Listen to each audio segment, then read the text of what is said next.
Daniel. Morning, Dominic. Thank you for agreeing to be interviewed by us. It's a pleasure.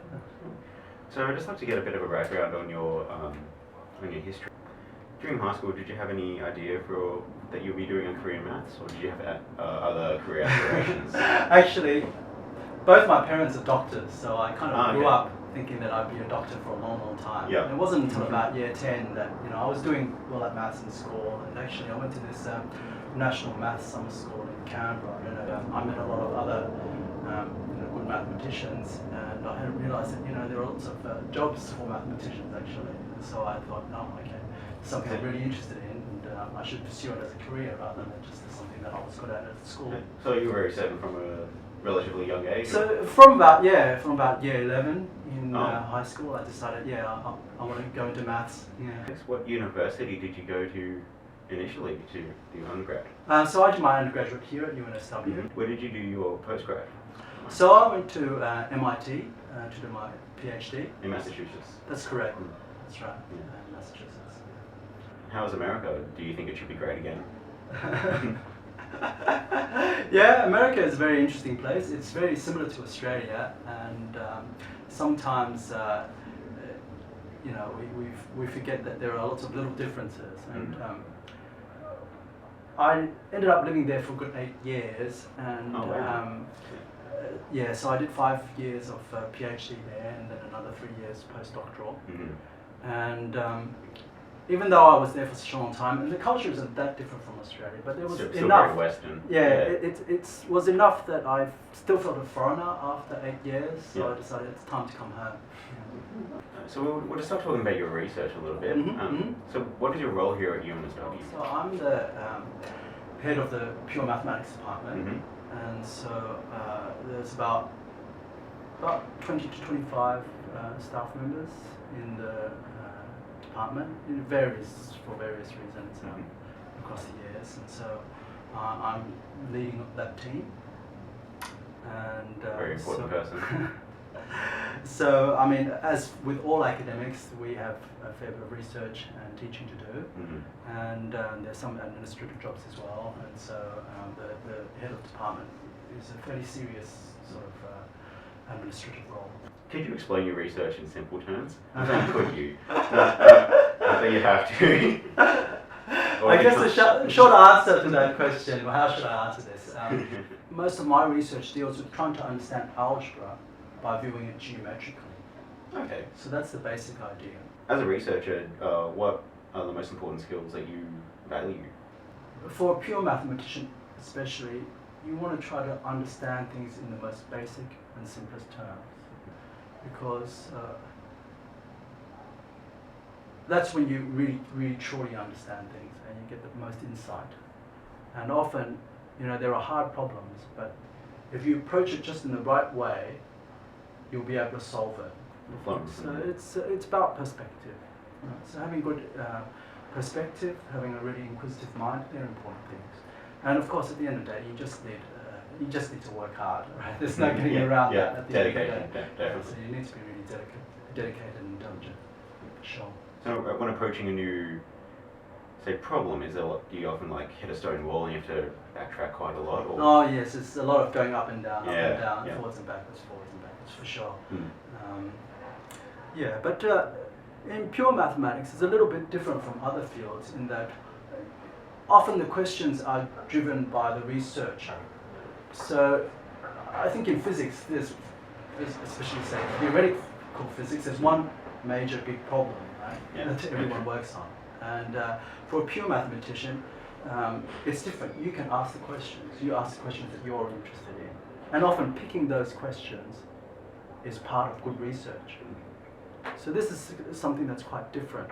And there are some people who intelligently ask questions that other people would never have dreamed of. And as a result, they really open up new areas of research.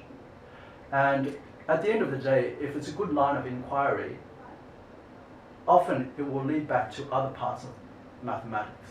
And that's part of the beauty of mathematics. It's all interconnected. It's all interconnected, exactly. Yeah. That's right. Next topic will be just your job as a lecturer. So I've heard students say that you are one of the best lecturers. What's your secret? Well, I guess. A better question would be, what skills do you value most as a lecturer? Well, Yeah. you see, when you ask me about, how to be a good lecturer, I guess bad lecturers probably teach you the most, but occasionally there are some really good lecturers that stand out, and I do remember several from MIT. And one of the things that you'll find is that they have this energy. They generate this electricity in the air. You really can't go to sleep when you see them stand in the lecture theatre. You're just sort of like on edge of your seat, and your thoughts are completely following their every word, and you're trying to think more and more, and you're trying to predict where they're going. That's the type of situation that I try to generate in my lectures. Do you find it hard to balance your life as a lecturer and a researcher? Yeah, Yeah. that's a pretty difficult thing.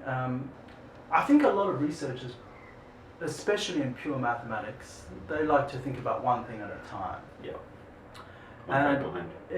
And especially research, it takes quite a lot of thought just to make any progress. So there's a certain critical mass in terms of amount of thought required before you can make progress.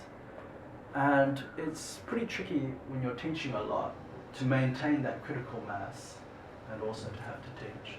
And so, well, I guess everyone in the department has their own tactic or strategy for getting around this, but it's something that you have to do. Some are very good with compartmentalization, but some just decide, just do them in blocks. When you teach, you teach. When you do research, you do research. So, one thing I'm wondering is, what do you think is the most important maths formula that there is? It's kind of funny that you say this. Well, students tend to think about mathematics in terms of formulae, and maybe in many ways it's quite recent as well. In fact, when you look at the ancient Greeks and Babylonians and Egyptians, they would have thought more in terms of mathematical processes instead of formulae. But in any case, I mean, it's hard to go past Euler's formula, and when he worked out what should be the definition of e to the I pi. And from that you can conclude that I to the power of I is a real number. I found that out the other day. I was so tripped out by it. That's a pretty wacky thing, yeah. So the most important question of this interview is this. Hypothetically, aliens invade Earth and challenge us to a maths competition. You are the world's best and brightest mathematician. You are chosen as as Earth's maths team leader. You can choose three mathematicians from Earth's history. Who do you choose and why? 3 mathematicians from Earth's history. Yes. Okay. That's pretty hard. It's pretty tricky. So I guess from the ancient Greeks, Archimedes, an amazing mathematician. I mean, he did a lot of work. A lot of very and he stuff, was yeah. Probably say Newton. He was certainly an amazing mathematician and physicist. Galois. Have you heard of Galois? I haven't heard of Galois. Okay, so Galois, maybe you haven't heard so much about what he did because he died before his 21st birthday. Oh wow. In a duel.